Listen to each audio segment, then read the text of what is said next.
નમસ્કાર મિત્રો, સ્વાગત છે તમારું આપણી આ યુટ્યુબ ચેનલમાં જેનું નામ છે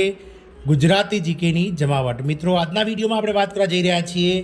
અન્ય એક રાજ્ય સરકારે પણ ગુજરાત સરકારથી પ્રેરાઈ અને પોતાના આઈસીડીએસ પ્રોજેક્ટમાં કામ કરતા લાખો આંગણવાડી કર્મનિષ્ઠ કાર્યકર અને તેડાગર બહેનો માટે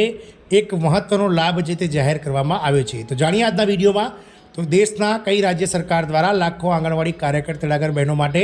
આ ઐતિહાસિક લાભ જે છે તે જાહેર કરવામાં આવે છે અને આનો જે અસર છે એ હવે ધીરે ધીરે સમગ્ર દેશના લાખો જે આંગણવાડી કાર્યકર તેડાગર બહેનો છે જેમની સંખ્યા 27 લાખ કરતાં વધારે છે તેમના પર શી પડશે તમામ માહિતી આજના વિડીયોમાં વિગતવાર જાણીશું। તો વિડીયોના અંત સુધી બનાવી રહેશો અને જો તમે અમારી ચેનલમાં નવા હોય તો અમારી ચેનલને મિત્રો સબસ્ક્રાઇબ કરી બાજુમાં રહેલું બેલ આઇકોન દબાવી ઓન નોટિફિકેશન ઓન કરજો, જેથી કરીને ચેનલ પર મૂકવામાં આવતા વિવિધ ભરતીઓના નોટિફિકેશન, વિવિધ ભરતીઓના પરિણામ, જનરલ નોલેજને લગતા વિડીયોઝ અને સરકારી કર્મચારી પેન્શનર યોજનાઓને લગતા પરિપત્રો તમને સરળતાથી અમારા ચેનલના માધ્યમથી ઉપલબ્ધ થઈ જાય। તો મિત્રો, ગતરોજ આચારસંહિતા હોવા છતાં પણ ભારત સરકારના એક રાજ્ય સરકાર દ્વારા જે છે તે લાખો આંગણવાડી કાર્યકર તેડાગર બહેનો માટે ઐતિહાસિક એક મહત્ત્વનો નિર્ણય જે છે જાહેર કરવામાં આવ્યો હતો। મિત્રો, આ રાજ્ય સરકાર દ્વારા ગતરોજ જે ગુજરાતના લાખો આંગણવાડી કાર્યકર તેડાગર બહેનોને ઐતિહાસિક લાભ જે પહેલાં ચૂકવાઈ ગયો છે તેનાથી પ્રેરાઈને આ રાજ્ય સરકારે આ લાભ જાહેર કર્યો છે। જાણીએ મિત્રો કયા રાજ્ય સરકારની વાત છે। તો મિત્રો, આંગણવાડી કાર્યકરોને ગ્રેજ્યુએટીનો લાભ આપવામાં મહત્ત્વની ભૂમિકા ભજવી હતી ઉત્તર પ્રદેશની લખનઉ બેન્ચે। મિત્રો, ઉત્તર પ્રદેશની વાત કરી રહ્યા છે। તો મિત્રો, આપ સૌ જાણો છો તે મિત્રો પ્રમાણે ગતરોજ મિત્રો જે ગુજરાતના લાખો આંગણવાડી કાર્યકર તેડાગર બહેનો છે તેમના કર્મચારી યુનિયન દ્વારા જે છે તે સુપ્રીમ કોર્ટમાં એક મિત્રો પીઆઈએલ દાખલ કરવામાં આવી હતી અને જે લાખો આંગણવાડી કાર્યકર તેડાગર બહેનો છે તેમને સરકારી કર્મચારી ગણી ગ્રેજ્યુટી સહિતના જે સરકારી કર્મીઓને મળતા લાભો આપવા માટેની સુપ્રીમ કોર્ટમાં જે છે તે અરજી દાખલ કરવામાં આવી હતી, જેના ચુકાદામાં ગતરોજ મિત્રો ચુકાદો આપવામાં આવ્યો હતો ગત 2022માં કે સરકાર દ્વારા આવા કર્મનિષ્ઠ પાયાનું જે કામ કરી રહ્યા છે, દેશના ઘડતરનું કામ કરી રહ્યા છે તેવા લાખો આંગણવાડી કાર્યકર તેડાગર બહેનોને ગ્રેજ્યુટી ચૂકવવામાં આવે, સાથે બીજા અન્ય સરકારી લાભો પણ આપવામાં આવે। પરંતુ સરકારે પણ એના સમયે જે છે તે પુનઃ અરજી દાખલ કરી હતી અને જેનો ચુકાદો ગત ઓગસ્ટ 2023માં આવ્યો હતો અને સરકાર દ્વારા મિત્રો લાખો આંગણવાડી કાર્યકર તેડાગર બહેનોને ગ્રેજ્યુટી ચૂકવવાનો સાથે સરકારી કર્મી ગણી અને અન્ય લાભો પણ આપવા માટેની જે છે તે મહત્ત્વનો ચુકાદો આપવામાં આવ્યો હતો, જેનાથી પ્રેરાઈ અને મિત્રો હવે દેશના અન્ય એક રાજ્ય એટલે કે ઉત્તર પ્રદેશની સરકાર દ્વારા પણ મિત્રો લખનઉ બેન્ચે જે છે તે મિત્રો ઉત્તર પ્રદેશમાં આઈસીડીએસ પ્રોજેક્ટમાં કામ કરતા મહિલા અને બાળ વિકાસ વિભાગ ઉત્તર પ્રદેશ હેઠળ કામ કરતા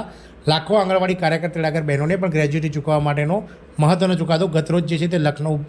હાઈકોર્ટ દ્વારા આપવામાં આવે છે। ઉત્તર પ્રદેશની લખનઉ બેન્ચે બાળ વિકાસ વિભાગમાં કામ કરતી આંગણવાડી કાર્યકરોના પક્ષમાં મોટો નિર્ણય સંભળાવવામાં આવે છે। હવે આ આંગણવાડી કાર્યકરોને પણ નિવૃત્તિ બાદ એકમ રકમ આપવા માટે આવશે, એટલે કે ગ્રેજ્યુટીનો લાભ આપવામાં આવશે। આનાથી રાજ્યના લાખો આંગણવાડી કાર્યકર અને સહાયકોને ફાયદો થશે। મિત્રો, આખરે આ મામલો હાઈકોર્ટમાં કેવી રીતે પહોંચ્યો? તો પ્રાપ્ત માહિતી અનુસાર આંગણવાડી પરિવારના કેટલાક લોકોએ એક ટીમ બનાવી હતી અને કોકિલા શર્માના નામથી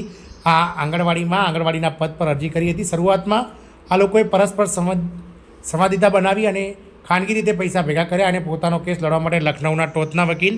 બ્રિજેશ કુમાર ત્રિપાઠીને પસંદ કર્યા હતા। એડવોકેટ બ્રિજેશ કુમાર વિજયના આર્કિટેક્ટ હતા। બ્રિજેશ કુમાર તિવારી બાળ વિકાસ વિભાગ સાથે સંબંધિત કેસ લડવા માટે જાણીતા છે અને તેમની પાસે આ વિભાગનો બહોળો અનુભવ છે, તેથી જ તેમને આ કેસ લડવા માટે પસંદ કરવામાં આવ્યા છે। આંગણવાડીના માનવ વેતનમાં વધારો કરવા માટે આ ટીમ શરૂ કરવામાં આવી હતી, જેના માટે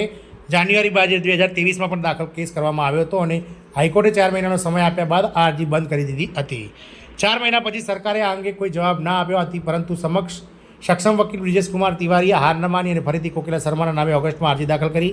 જેના માટે 3 મહિના સુધી સતત તારીખો મળી, પરંતુ બ્રિજેશ તિવારી આંગણવાડી કાર્યકરોની સમસ્યા જોઈને અડગ રહ્યા અને બાળ વિકાસ વિભાગના તમામ મુદ્દાઓ પર બારીકાઈથી પોતાનો પક્ષ રજૂ કરતા રહ્યા। અંતે લખનઉના સક્ષમ વકીલ બ્રિજેશ કુમાર તિવારીએ પોતાનો પક્ષ મજબૂત રીતે રજૂ કર્યો અને આંગણવાડી કાર્યકરોને તેમના અધિકારો અપાવ્યા છે। મિત્રો, તેમને પણ મોટો ફાળો હતો। આ કેસની સુનાવણી કરી રહેલા માનનીય જજ મનીષ માથુરને અવગણી શકાય નહીં। માનનીય મનીષ માથુરે વિશે હંમેશા એવું કહેવામાં આવે કે તેમના નિર્ણયો નબળા વર્ગના પક્ષમાં છે, જેના કારણે રાજ્ય સરકારને દરેક વખતે સજાગ રહેવાની ફરજ પડે છે। મિત્રો, આમ ઉત્તર પ્રદેશમાં પણ હવે મિત્રો લાખો આંગણવાડી કાર્યકર તેડાગર બહેનોને ગુજરાતની જેમ છે તે મિત્રો ગ્રેજ્યુટી ચૂકવવામાં આવશે અને નિવૃત્તિ સમયે મિત્રો જેમણે તે નોકરી કરી હશે તે નોકરીના અડધા વર્ષનો જે છે તે મિત્રો પગાર જે છે જેટલા વર્ષ નોકરી કરી હશે તેનાથી અડધા વર્ષનો પગાર તેમને મિત્રો જે છે તે મિત્રો ગ્રેજ્યુટીના રૂપમાં ચૂકવવામાં આવશે। આશા રાખીશું કે દેશભરના મિત્રો આઈસીડીએસ પ્રોજેક્ટમાં કામ કરતા 27 લાખ કરતાં વધારે કર્મનિષ્ઠ આવા કાર્યકર તેડાગર બહેનો કે જેઓ દેશના ભાવિના ઘડતરમાં પોતાનું મહત્ત્વનું યોગદાન આપી રહ્યા છે અને ગ્રાઉન્ડ લેવલનું કામ કરી રહ્યા છે, તો મિત્રો આવા કર્મનિષ્ઠ આંગણવાડી કાર્યકર તેલાગર બહેનોને ટૂંક સમયમાં સુપ્રીમ કોર્ટના ચુકાદાને આધીન તમામ લાભો આપી અને સરકારી કર્મચારીઓ જાહેર કરે તમામ રાજ્ય સરકારો તેવી શુભેચ્છા સાથે જય હિન્દ અસ્તુ.